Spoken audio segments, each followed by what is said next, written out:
오늘 말씀 전하겠습니다. 오늘은 말씀 듣기 전에 어떤 내용으로 우리가 묵상을 하기 원하냐면요, 제가 계속 생각해 오던 것이 있습니다. 제가 항상 혼자 있을 때나 묵상할 때 자주 다뤄지는 것이 대부분이 80~90%가 회개에 관련되는 것입니다.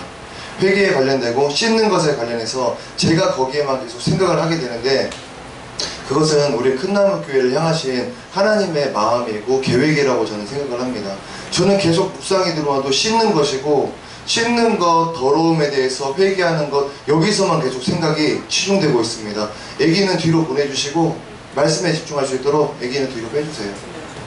누구는 씻어서 살고 누구는 말씀을 못 들어서 못 산다면 이 교회가 전체 은혜를 누리지 못하기 때문에 같이 시작하겠습니다. 오늘 제가 다룰 묵상은 씻는 것에 관련한 것입니다. 씻는 것에 대해서. 지금 현재 여러분들이 잘 안 들으니까 여러분의 마음을 한번 맞춰보겠습니다.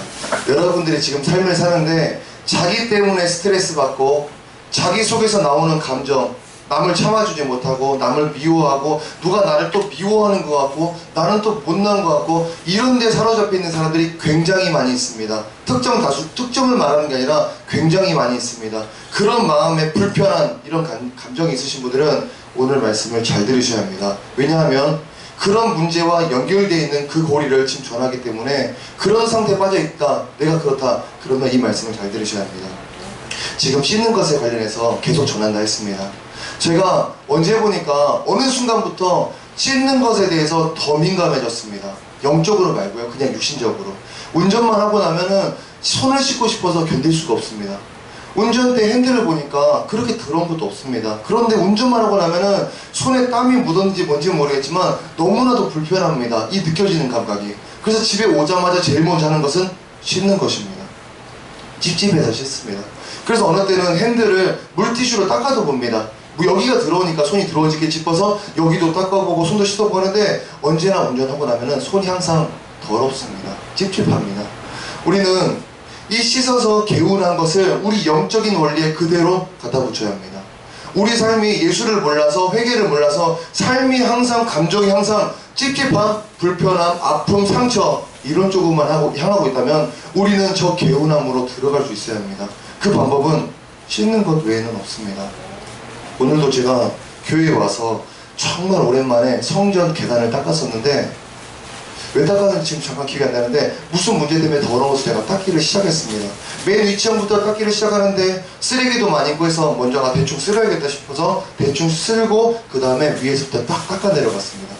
닦고 나서 중간쯤 닦으니까 느낌상 이 걸레가 좀 많이 더러워진 것 같았습니다. 많이. 그래서 어쩔 수 없이 화장실 가서 씻는데 그때 검은 물이 막 나옵니다. 그래서 됐다 싶어서 나머지 층도 깨끗하게 닦고 나서 또 빠지니까 검은 물이 쫙 나옵니다. 여기를 보면서 우리가 느낄 수 있어야 합니다. 왜 계단을 닦고 나왔는데 이 대걸레가 검은 물이 나올까? 우리는 지금 오늘 말씀이 전가의 인생을 누리라는 것인데, 우리는 저 대걸레의 역할, 계단을 깨끗하게 하기 위해서는 반드시 어느 누군가는 저렇게 더러움을 입을 수밖에 없다는 것, 나는 그 더러움을 어느 누군가에게 떠넘길 수밖에 없다는 것을 알아야 합니다. 제가 대걸레질 다 하고 나서 손을 씻습니다. 또 찝찝해서 손을 씻는데 여지없이 검은 물이 나옵니다. 정말 재밌는 게, 더러움을 씻을 때는 검은 물이 나오고, 내가 더러운 것을 씻으려고 비누를 비빌 땐 하얀 거품이 일어납니다. 속성이 다 똑같죠. 선한 것은 하얀 것, 깨끗한 것, 좋은 것, 나쁜 것은 악한 것, 검은 것, 더러운 것. 너무나도 하나님이 기가 막히게 지으셨습니다. 비누 중에 하얀 거품 안 나는 비누가 있나요? 빨간 비누, 어떤 색깔 비누도 비비면 하얀색이 납니다.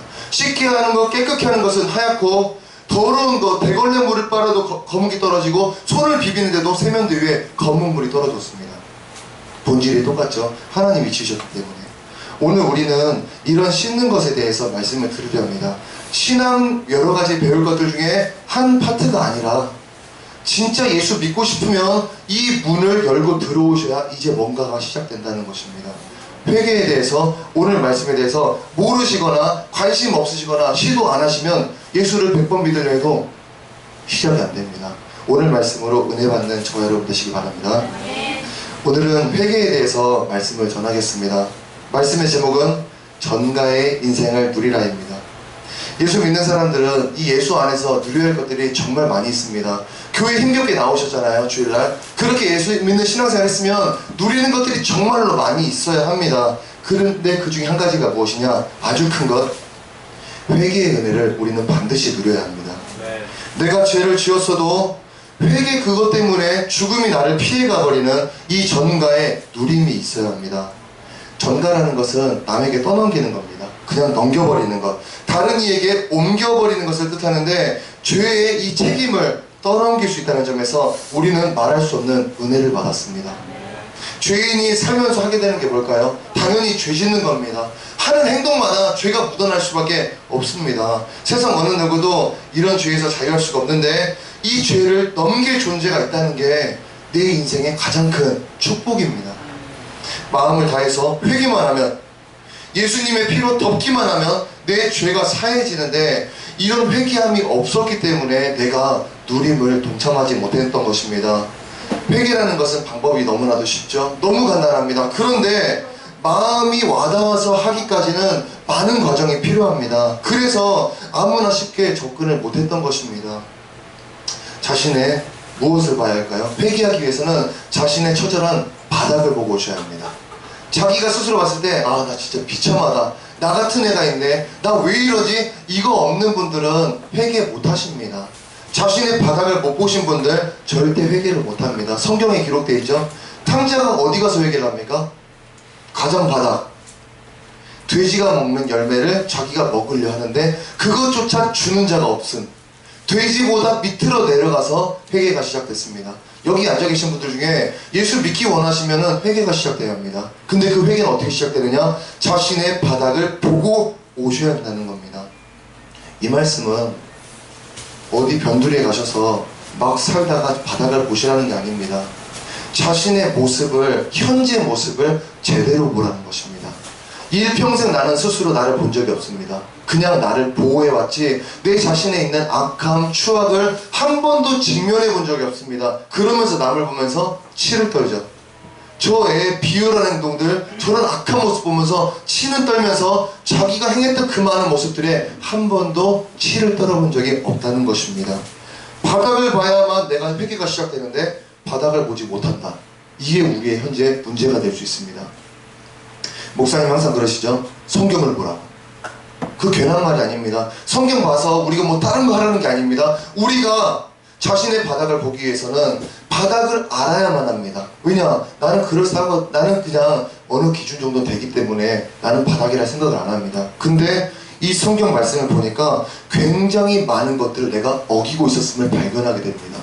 사람 좀 미워할 수 있지, 제가 나를 때리는데 그런 말 할 수 있지, 독한 말 할 수 있지, 아무것도 몰랐던 내가 이 성경 말씀을 거듭 읽음으로써 내 안에 새로운 체계가 생겨버립니다.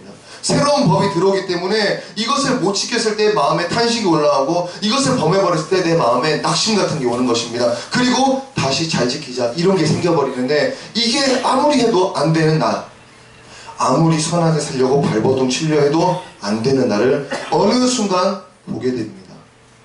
그때가 이제는 시작이라는 것입니다. 이 과정 없었던 분들은 이 과정을 찍고 오셔야 예수님 영접, 구원, 천국 모든 것이 가능하게 되는 겁니다. 우리는 이 성경 말씀이 거울이 돼서 내 삶의 행위들을 자꾸 말해줘야 합니다. 지적해줘야 합니다. 그래서 내 스스로가, 아, 나는 죄인이었구나, 이 깨닫는 과정, 이 껍질을 뚫어야만 우리가 시작이 되는 것입니다. 찬양의 분위기 때문에, 인도자의 그런 멘트 때문에, 또 현재 자신의 이 처지 때문에 순간 눈물이 날 수 있지만 그런 것들은 감정의 눈물일 수 있습니다. 지속적으로 반복되지 않는 회개가 나오지 않는다면 이것은 잠깐의 울음일 수 있습니다. 우리는 이 오늘 말씀을 통해서 회개의 습관을 정착시켜야 하며 예수님께 떠넘기는 전가의 인생을 이제는 배워야만 합니다. 아직 회개가 삶의 습관이 아니라면 오늘 말씀을 통해서 씻는 은혜를 누리시고 죄짐을 혼자 지었던 예습관에서 이제 나오시기 바랍니다. 오늘 본문 누가복음 5장 31절을 다 같이 합독하겠습니다. 예수께서 대답하여 이르시되 건강한 자에게는 의사가 쓸데없고 병든 자에게라야 쓸데있나니. 아멘. 오늘 우리가 말씀을 듣기 전에 딱 한 번만 더 짚고 넘어가겠습니다. 정말 행복한 인생이 자기 앞에 대비되어 있습니다. 그냥 여기 선 사람이 막 꾸며대는 말이 아닙니다. 기가 막힌 인생, 내 과거로 통틀어 봤을 때 절대 비교되지 못할 인생이 내 앞에 여기 다 한 분 한 분마다 대비되어 있습니다. 기가 막히게 있습니다. 그런데 그것은 오늘 말씀을 들어서 이 들은 것을 삶에 실천한 그 사람만 받을 수 있다고 여러분이 믿으셔야 합니다. 믿으신다면 오늘 말씀 잘 들으셔야 합니다. 여러 행동하시면 안 됩니다. 내 몸이 움직일 때 내 시선과 내 모든 정신은 다른 데로 갔습니다. 눈을 저한테 고정시켜 주시고 저기 있는 거 받기 원하시면 제 눈에서 뜨지 마시기 바랍니다. 오늘 우리가 이 전가의 인생, 떠넘기는 인생을 시작하기 위해서 반드시 주목할 사실이 있습니다. 반드시 주목할 것. 오늘 본문에 기록된 대로 건강한 자와 병든 자 두 부류가 있다는 것인데, 현재 내가 어디에 속해 있나 인식하는 게 1번이라는 겁니다. 내가 병든 자인가? 내가 어딘가 속해 찾는 게 이 변화의 첫걸음입니다. 내가 병들었나 건강한가 찾는 거는 어려운 일이 절대 아닙니다. 그냥 성경 말씀에 근거해서 아담 이후로 모든 후손은 그냥 병든 자의 후손에 들어있었습니다. 그냥 다 그쪽입니다. 죄와 관계없는 인류는 단 한 명, 예수님밖에 없기 때문에 모두가 그냥 다 병든 자, 환자가 되는 것입니다. 오늘 본문 우리에게 이 사실을 인정하라고 말하고 있습니다. 우리는 병든 자에 속해 있었습니다. 그런데 현재 문제가 있습니다. 현재 문제는 무엇이냐? 사람들의 현재 마음이죠. 그들의 현재 인식입니다. 어떤 사람도 자기를 병든 자로서, 죄인으로서 절대 인식하지 않습니다. 절대 인정하지 않습니다. 예수를 믿는 사람들도 그 마음을 열어보니까, 그 마음 깊은 곳을 들여다보니까 나는 죄인입니다, 주님 겸손하게 나갈게요 하는 사람이 많지 않았다는 겁니다. 오늘도 제가 주일학생을 태우러 가기 위해서 차량을 돌면서 설교만 했을 텐데 어떤 목사님이 그러십니다. 겸손하는 거요, 여러분 아무리 노력해보세요, 겸손 안됩니다. 노력했습니까? 겸손이 가짜로 가식으로 튀어나갈 겁니다. 겸손은 그렇게 나가는 게 아니고요, 자기 자신을 발견하세요. 자기가 얼마나 비참하고 얼마나 죄인이고 얼마나 부족한지 보신 분들은 알아서 겸손해집니다. 이걸 말씀하시더라고요. 우리는 깨달아야 합니다. 내 자신을 깊은 곳을 들여다보지 않는 이상 우리는 내가 병들었구나 인식하지 못하는 것입니다. 죄 문제 때문에 죽으신 예수가 있습니다. 근데 그 예수 앞에서 내 죄를 인정하지 못하니 이것은 내 인생의 가장 큰 문제가 아닐 수 없습니다. 이 문제는 다른 교회가 걱정할 문제가 아니죠. 당장 우리 교회부터 점검할 문제가 되고 나 자신부터 신중히 고심할 문제가 되는 것입니다. 우리는 현상적으로 왜 사람이 그러면 자신을 보지 못하는가, 여기에 대해서 배워야 합니다. 죄만 인정하면, 고백하면 사함을 누릴 것인데 왜 이런 과정에 막힘이 존재하는가, 여기에 대해서 우리가 알아야 하는 겁니다. 우리가 스스로 볼 때 자기 자신의 잘못을 받아들이지 못하는 사람들이 있습니다. 오늘 상처가 많으신 분들, 자라오면서 아픔과 상처가 너무 많으셨던 분들 오늘 말씀 잘 들으셔야 합니다. 자신의 잘못과 자기의 문제를 인정지 못하고 받아들이지 못하는 분들이 많이 있습니다.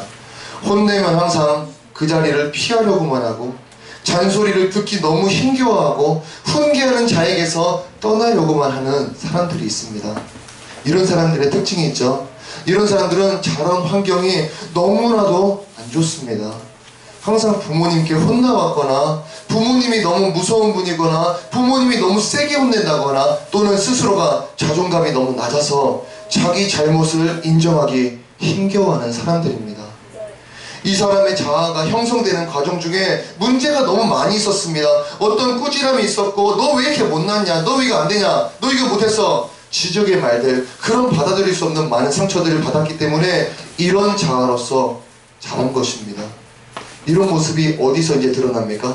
사회생활을 하면 그대로 완전하게 드러나게 됩니다. 사회생활에서 모든 사람과 트러블이 나죠. 언제나 미움받고 문제가 되어버립니다. 근데 정말 가장 큰 문제는 사회생활이 아닙니다. 이 죄사함의 문제, 하나님과 나 사이의 문제에서 가장 크게 이게 일어납니다. 내가 예수님 앞에 순수하게 눈물로 회개할 수 있어야 하고, 잘못 그냥 꺼내면 될 것인데 그게 원천적으로 차단되어 있습니다. 하나님 앞에 무릎 꿇으면 되죠. 울면 됩니다. 근데 그게 원천적으로 차단되어 버렸습니다. 왜냐? 나는 평생토록 내 잘못을 인정하기를 못하는 사람이기 때문에 드러내지 못합니다. 하나님 앞에서 회개하고 울고 싶어도 그게 안 나옵니다. 왜냐? 평생토록 배워온 것이 남들의 비난 속에서 나를 지키기 위해 나는 나의 잘못을 부정해왔기 때문입니다. 마음이 건강한 사람, 마음이 강하게 형성되었다면 남의 꾸지람도 잘 듣죠. 남의 훈계 잘 듣습니다. 그리고 집에 가서 스스로 막 자신을 돌아보는 시간도 가질 텐데, 언제나 이런 상처 많은 사람은 이런 약한 마음, 아픈 마음으로 살기 때문에 남의 지적 훈계를 흘려듣고 자기 반성도 피해버리는 것입니다. 우리는 이런 약함의 과정 중에 악한 영이 침투한다는 사실을 반드시 기억해야 합니다. 항상 우리의 피해의식 속에 악한 영이 움직입니다. 왜 나한테 그래? 쟤가 잘못했잖아. 왜 나한테 뭐라 하는데? 그게 피해의식인데 이 속에 악한 영이 들어가서 같이 움직이죠. 우리의 낮은 자존감에 들러붙습니다. 나는 못생겼어. 난 잘난 것 없어. 나는 외모가 못났고 뭐도 못하고 말도 못하고 이것도 못하고 저것도 못하고, 그런 낮은 자존감에 들러붙어 사는 이런 영들이 누가 귀한 훈계를 들려주고 귀한 가르침을 줘도 듣지 못하게 막아버립니다. 누가 조언을 하죠. 듣기 선한 말을 해줘도 니나 잘하지? 나한테 왜 그런 말 하는데? 이렇게 막아버립니다. 저런 아픈 말들이, 저런 선한 말들이 나한테 수술 도구가 되어서 나를 고쳐나갈 것이고 회복시켜 줄 건데, 그 시도조차 못하게 완벽히 왜곡시키는 것입니다. 실제로 많은 사람들이 가르침이나 훈계를 비난으로 받아들입니다. 누가 가르쳐주고 훈계 줄 때 짜증나, 비난이야, 이렇게 받는 분들은 이 안에가 완전하게 상처로 꽉 찬 사람들입니다. 아무리 좋게 말해도 듣기 싫은 말로만 여기는데 그들의 마음에 항상 무엇이 있느냐? 악한 영이 같이 있었다는 것입니다. 우리는 스스로 파악해야 합니다. 내 자란 환경 너무 고통스러웠죠. 그래서 스스로 낮은 자존감이 형성되었을지라도 그 고통의 자리에 머물러 있지 말라는 겁니다. 누가 선한 말해서 야, 나 미안한데 너한테 한마디 해줄게. 네가 많은 사람들과 이렇게 교제하는 데 있어서 트러블이 많이 나는 것 같아서 내가 좀 오지랖이지만 좀 말을 해볼게. 야, 너 이렇게 좀 바꾸면 어떨까? 그가 말하는 게 오지랖으로 말하면 안 들어도 됩니다. 그러나 그가 말하는 게 선한 말이고 선한 음성으로 말하고 있다면 우리는 들을 수 있어야 합니다. 아무리 내가 자란 환경이 나를 상처로 만들었다 할지언정 우리는 이런 변화의 환경에, 변화의 기회에 마음을 닫아서는 안 되는 것입니다. 상처가 많은 사람들 특징이 있습니다. 정말 재밌게도 그들은 이 상처에서 벗어나려고는 안 합니다. 상처가 너무 많아서 아파서 고통스러우면서도 절대 그 집에서 나오려고 안 합니다. 단련의 기회가 찾아오는데 하더라도 그 안에 있는 영이 말해주기를, 야, 쟤가 또 너 시비 건다. 야, 쟤가 또 너 뭐라 한다. 네 공격하지 않냐. 이렇게 왜곡해서 인식시켜주기 때문에 언제나 그 방에 갇혀서 도망만 하는 인생이 되었던 것입니다. 우리는 자신의 부족을 드러내는 데 있어서 절대 두려워해서는 안 됩니다. 더더욱 예수님 앞에서 내가 죄인됨을 말하는데 주저해서는 안 됩니다. 상처는 언제나 냅두면 그대로 있습니다. 사람의 피부의 상처는 흉터로 바뀔지언정 사람의 마음의 상처, 정신적인 상처 평생 갑니다. 정신과 의사들이 항상 말을 합니다. 누가 어렸을 때 너를 때렸냐? 그럼 다가가서 그 사람과 화해를 해야 한다. 왜냐? 그게 네 무의식 깊이 박혀서 네 삶의 모든 것에 전반적으로 영향을 주기 때문에 너는 그 사람 만나야 한다. 웃으면서 풀어야 한다. 이거 다 아는 바입니다. 그렇기 때문에 상처는 그대로, 어렸을 때 엄마가, 아빠가, 친구가 했던 말들 다 그대로 있고, 다 그냥 있고, 또 내 겉의 마음, 회개를 해야 할 이 마음들도 그대로 굳어있다면 나는 치유를 받을래야 받을 수 없는 것입니다. 오늘 이 시간 여기 모인 여러분 가운데 나도 좀 예수님 만나고 변하고 싶은데 회개 자체가 안 되시는 분들, 이런 것들을 뒤져봐야 합니다. 내가 설마 내 잘못을 인정하지 못하는 사람인가? 내가 설마 내 스스로의 이 안에 있는 추악한 모습들을 발견치 못하는 사람인가? 오늘 한번 우리 모습을 인식해야 합니다. 그리고 언제나 회개를 하려 들 때 마음이 굳어 있다면 지금 이 현 상태를 인식하는 게 중요합니다. 고집 부리는 사람이 있죠. 자기 잘못 인정치 못하는 사람이 있죠. 남에게 항상 원인을 두는 사람이 있죠. 그들은 나쁜 사람이 아닙니다. 우리의 얼마 전 모습이거나 지금 현재의 모습입니다. 걔네들이 나쁜 모습이 아니라 그 사람들 마음속에 무엇이 있느냐? 상처가 있었다는 것입니다. 그래서 고집을 부리게 되고 남한테 지지 못하는 거고 잘못을 인정하지 못했다는 것입니다. 그들은 이 마음속 상처 때문에 감정 컨트롤을 못합니다. 왜냐? 내 피부가 전체 다 화상이기 때문에.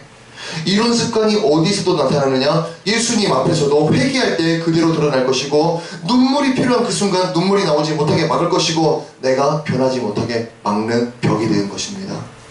오늘 예수님은 이런 우리에게 누구로 찾아오셨느냐? 분명 의사로서 찾아왔습니다.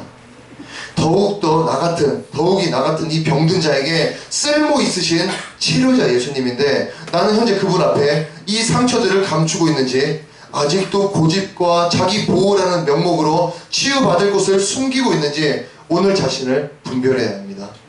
하나님은 언제나 오전에 목사님이 말씀하셨죠. 뭔가 하기 전에, 기적을 보여주시기 전에, 치유하시기 전에 믿음을 요구하십니다. 날기 원하는 자가 있습니까? 먼저 번지대에 설 것이고, 번지대에 섰으면 한 발짝 뛸 것입니다. 그래야 날 수 있습니다. 상처가 치유되기 원하는 자가 있습니까? 그러면 그 안에 있는 고집들, 자기 숨김들, 이제는 예수님이 드러내라 말하는 것입니다. 언제나 나는 외로워요, 주님. 힘들어요. 삶이 지쳐요. 그렇게 말하기 전에 예수님께 회개로 다가서지 못한 자신을 먼저 보면 되는 것입니다. 예수님은 세상 모든 것의 왕이신 줄을 우리가 믿습니다. 세상 모든 것의 왕인데 그분의 소속인 내가 삶의 무거움에 빠져있다면 그 원인 다른 데서 찾을 거 없습니다. 내게서 찾는 것입니다. 상처의 치유는 어디서 시작되느냐? 사단의 도움에서 뿌리치는 것, 여기서 시작이 되는 겁니다. 악한 영들이 언제나 내 속에서 내 편인 것 마냥 무엇을 하느냐? 자꾸 들려오는 많은 말들을 왜곡시키고 막아옵니다. 저 사람의 말이 나를 살릴 것이고, 어머니의 훈계와 아버지의 가르침이 나를 바꿔줄 것인데, 그 속에서 말하기를, 아, 듣기 짜증난다. 나 힘든데, 나 지금 퇴근해서 왔는데 잔소리까지 해야 하나? 이렇게 왜곡시키고 돌려서 나를 도무지도 못 변하게 만들었던 것입니다. 그리고 또 이런 말 하죠. 야, 너한테 험한 말 하면 너도 상처 줘버려. 니한테 상처 주면 너도 복수해버려. 이런 방식으로 나를 이끌어왔던 것입니다. 우리는 이런 모든 악의 방식에서 이제는 나와야 하며, 나를 숨겨왔던 이런 모든 방식에서도 우리는 이제 나와야 합니다. 회개가 되지 않는 이유, 하루에도 수많은 죄를 지면서 그 하루마다 회개가 따라다니지 않았던 이유, 사단의 속임의 결과입니다. 너는 잘못 없어, 그 말을 반복적으로 받아왔던 나의 책임이었습니다. 이제는 나를 고치러 오신 예수님 앞에 당당히 말해야 합니다. 예수님은 내 부모님이나 나를 혼내왔던 많은 사람들처럼 지적이나 비난으로 가르치는 분이 아니기 때문에 내 스스로의 부족, 잘못 꺼내는데 주저함이 있어서는 안 됩니다. 오늘 자신에게서 자기 잘못을 인정치 않음이 있었는지 확인하시기 바랍니다. 그리고 이제는 내 죄를 전가받으시는 분 앞에 더 이상 자기의 죄를 숨기지 마시기 바랍니다. 오늘 본문 누가복음 5장 32절을 다 같이 합독하겠습니다. 내가 의인을 부르러 온 것이 아니요 죄인을 불러 회개시키러 왔노라. 아멘. 많은 사람들이 이 말씀에 반감을 갖습니다. 여러분, 예수 믿으세요. 우리는 죄인입니다. 예수님 앞에 나와서 죄사함 받으세요. 여기서 반감이 올라옵니다. 내가 죄인이라고? 니네 지적질하지 말고 니네만 편안하게 믿어, 예수를. 우리 뭐라 하지 말고. 이렇게 사람들이 인식하는데, 그때 그 사람 마음속에 무엇이 작용하느냐? 그 사람 안에 있는 피의식입니다. 당신은 죄인입니다. 저도 죄인이고요. 우리는 죄인입니다. 그러나 예수께서 죄사함을 해줬기 때문에 우리는 의인으로서 천국에 들어갑니다. 이것을 받아들이지 못하도록 이 속에 있는 악한 영들이 피해의식을 작용시킵니다. 야, 니 보고 뭐라 하냐? 죄인이라잖냐? 너 가뜩이나 네 주변 사람들이 너 보고 못나는 데서 짜증나는데 지금 너한테 하는 소리가 죄인이라잖냐? 이런 피해의식에 붙어있는 악한 영들이 들어오지 못하게 막는 것입니다. 그러나 분명한 것은 예수님은 의인이 관심이 없고 죄인을 관심 두고 오셨다는 사실입니다. 오늘 본문 보니까 예수님의 대상이 나오죠. 예수님의 치료 대상을 보니까 정말로 신기하게도 예수님은 의인에 대해서 관심이 아니라 죄인에 대한 관심이 있음을 여기 나타나 있습니다. 예수님의 관심사가 고칠 필요 없는 의인이 아닌, 사실 의인은 없습니다. 고칠 필요 없는 의인이 아니라 도움이 필요한 우리 죄인이라는 것입니다. 우리는 그 의도에 들어가기 위해서 절대 그 범위에서 벗어나서는 안 됩니다. 예수님의 계획이 이렇게 죄인을 향하기 때문에 악한 영은 더욱더 열심히 우리 안에서 일을 할 것입니다. 네 스스로를 죄인으로 인식하지 말어. 너 남들이 뭐라 하잖냐, 반성도 하지 말고 남한테 책임을 떠넘겨. 야, 네가 잘못해서 그렇게 된 거야. 이렇게 너는 떠넘겨야 돼. 역으로 넌 지적을 해버려. 그래야만 네 상처가 아프지 않을 거고 네가 마음이 편할 거야. 이렇게 거짓말로 우리를 위할 것인데, 더 이상 이런 속임수에 우리는 속아서 안 됩니다. 그들의 말대로 행한 후에 행복함이 전혀 없었습니다. 우리는 기억합니다. 그들이 시킨 대로 했을 때 아무것도 없었고, 오히려 선하게 행동했을 때 우리 마음이 평안했던 것 우리가 알고 있습니다. 우리는 그들의 보호가 절대 보호가 아니었음을 알았다면 이제는 예수님의 부르심으로 우리가 들어가야 합니다. 그분이 바라시는 것 단 하나죠. 내 죄를 이제 직면하라는 것입니다. 저번 주에 지난 한 달간에 누구 비난한 적 없으십니까? 있을 겁니다. 그게 없었다면 돈을 혹시 안 훔쳤습니까? 남을 혹시 안 때렸습니까? 마음으로 누구 판단 안 했습니까? 저렇게 하면 안 되지, 이런 말 안 했습니까? 그 하나라도 찾아오셔야 합니다. 그리고 그 모습 때문에 내가 야 제발아, 우리가 정말 치를 떨었던 그 순간과 나의 모습을 매치시켜야 합니다. 아, 나도 그 죄 졌는데, 근데 내가 그 죄 때문에 치를 떨었었네. 나는 치를 안 떨었으면서 이렇게 내 죄를 오늘 직면할 수 있어야 합니다. 아무 힘이 없이 죄 앞에서 그냥 죄를 질 수밖에 없는 자기 자신 인정한다는 것입니다. 그게 우리의 구원의 스타트 지점입니다. 예수를 믿으세요. 우리는 죄인입니다. 회개해야만 천국에 갑니다. 이런 복음을 전할 때 불쾌함을 드러내는 세상 사람들, 교회 안에 뻔히 있으면서 회개의 생활이 전혀 없는 분들, 예수님 보시기에는 이 둘은 같은 사람입니다. 다시 한번 전하겠습니다. 예수 믿으세요. 우리는 죄인입니다. 회개하셔야만 천국 갑니다. 이런 복음 받을 때에 불쾌함을 드러내는 세상 사람이나, 교회 안에서 예수 믿는다 말하면서 회개 생활은 전혀 하지 않는 자, 예수님 보기에는 같은 사람입니다. 우리가 이것을 잊어서는 안 됩니다. 구원의 방주인 이 교회에 내 모든 짐 옮겨놓고 내 삶의 패턴을 막 다 옮겨놨어도 정작 자신이 탑승치 않고 있다면 의미가 전혀 없는 것입니다. 우리는 예수님의 관심 안에 속해야만 합니다. 본문에 예수님이 나는 죄인의 관심이 있어 그렇게 말하셨으면, 주님 제가 그 죄인이에요 하면서 우리가 담대히 그분께 나가야만 합니다. 본문 32절에 죄인을 불러서 회개시키러 오셨다고 했는데, 내 삶의 회개 이게 없다면, 전가의 인생을 누리지 못한다면 나는 그냥 예수님의 범위 밖에서 머무르게 되는 것입니다. 하루에도 몇 번씩 죄를 짓는다면 그만큼 나는 회개해야 합니다. 제가 옛날에 운전 습관 중에 손 씻는 게 전혀 없었습니다. 그런데 지금은 운전하고 집에만 오면 잠깐 10분을 운전해도 화장실에 말아가서 비누로 씻습니다. 이게 병균 때문에 씻는 게 아닙니다. 저는 찝찝해서 씻습니다. 제가 너무 민감해졌기 때문에, 이제 더러움에 대해서 민감해졌기 때문에 병균까지 생각한 것 아니라 그냥 내가 그게 싫어서 씻는 것입니다. 여러분, 우리가 죄를 하루에 얼마나 많이 짓습니까? 그만큼 나는 회개를 반드시 해야 합니다. 이 회개는 귀찮게 여겨지는 게 아니라, 손에 더러운 게 묻었으니까, 손에 독이 묻었으니까, 손에 위험한 물질이 묻었으니까 그냥 즉시 씻는 것은 동일한 것입니다. 옷에 황산이 묻었다면 즉시 벗어버린 다음에 씻는 자, 그는 어른일 것이고, 그냥 묻은 그대로 있는 자는 어린아이일 것입니다. 황산이 우리 몸에, 이 피부에 닿으면 이 산소와 공기와 접촉돼서 타버립니다. 화상이 나버립니다. 애들은 이거 모르기 때문에 그대로 화상 입을 것이지만, 우리는 옷에 묻는 순간 벗어 던져버리고 피부를 세척할 것입니다. 그런 것처럼 죄를 짓고 나서 어떤 행동을 취하느냐, 그 여부에 따라 내 현재 상태가 보여지게 됩니다. 아침 저녁으로 씻고 그 깨끗하게 씻음 위에 얼굴을 화장하는 그런 사회 구성원이라면, 영적 구성원으로서 얼마나 얼굴을 씻고 다니며 얼마나 몸을 깨끗이 해왔는지도 우리는 생각해내야 합니다.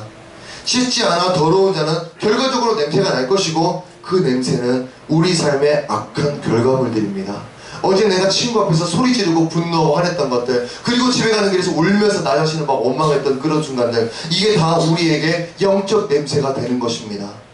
우리는 불평이 내게서 떠나지를 않고, 입이 항상 거칠고, 내 몸이 바라는 것이 술이고 담배고 세상 즐거움이고, 마음 상태가 항상 불안하다면 이 원인을 씻지 않음에서 찾아내야 합니다.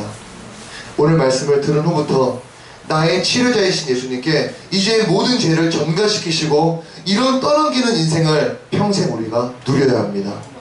죄 짓고 죄를 짓고 마음이 죽고 비참함에 빠지는 이런 것은 희생의 예수님 앞에 우리가 보일 태도가 아닙니다. 우리의 태도는 예수님께 떠넘긴 후 그분 앞에 겸손으로 머리 숙이는 것이고 앞으로의 삶에 더 예수님 따라 순종하려 살려고 노력하는 것뿐입니다.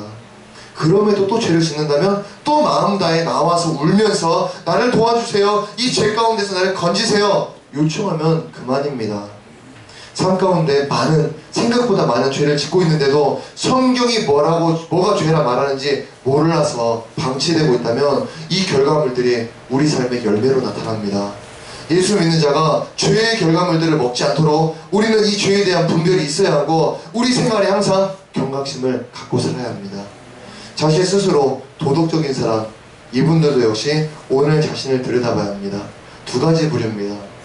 자기를 못 보는 상처가 많은 사람, 상처가 없는데 자기 스스로가 너무 도덕적이고 바르게 살아와서 모범생처럼 살아와서 이런 복음을 강력하게 못 받는 분들이 있습니다. 우리 교회에도 많이 있습니다. 선한 분들, 차분하신 분들, 그러나 아직 예수를 잘 모르시는 분들은 이 복음 앞에, 회개 앞에 눈물이 잘 안 터집니다. 왜냐? 자기 자신이 끔찍해하는데 끔찍했던 과거가 없습니다. 엄마 돈을 털어본 적도 없고 뒤에서 친구들을 폭행한 적도 없고 욕으로 난무한 적도 없고 그런 삶을 안 살았기 때문에 회개를 깊이 눈물 쏟아서 내기가 힘겨운 분들도 있지만 그분도 역시 예수님 앞에서는 눈물로 굴복할 수밖에 없습니다. 다만 오늘 이 시간 자신을 잘 보시라는 겁니다. 하나님은 저 흉악 범죄자들만 죄인이다 하지 않으셨죠. 하나님 뜻에서 벗어난 자, 순종하지 않는 자, 자기 방식을 고수하는 자, 그들이 죄인이라고 말씀하십니다. 남들보다 바르게 살았던 자기라면 더더욱 자기 성찰을 반드시 합니다.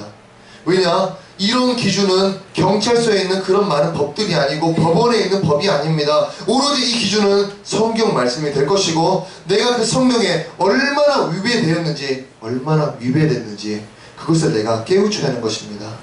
오늘 말씀을 통해서 회개의 습관이 없는 분 있으시다면 모든 것을 처음 시작하는 마음으로 오늘 예수 처음 믿는 것처럼 이제 견고히 신앙을 쌓으시기 바랍니다.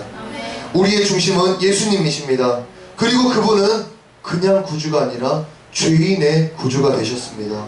회개함이, 죄를 전가함이 얼마나 은혜였는가 이제 스스로 체험하면서 배우시기 바라며 항상 거룩한 의복을 빠는 저와 여러분 되시기 바랍니다. 마치겠습니다. 말씀을 세수와 샤워는 잊어버려도 죄의 씻음은 절대 잊지 않는 거룩한 신앙이 되시기 바랍니다. 기도하겠습니다.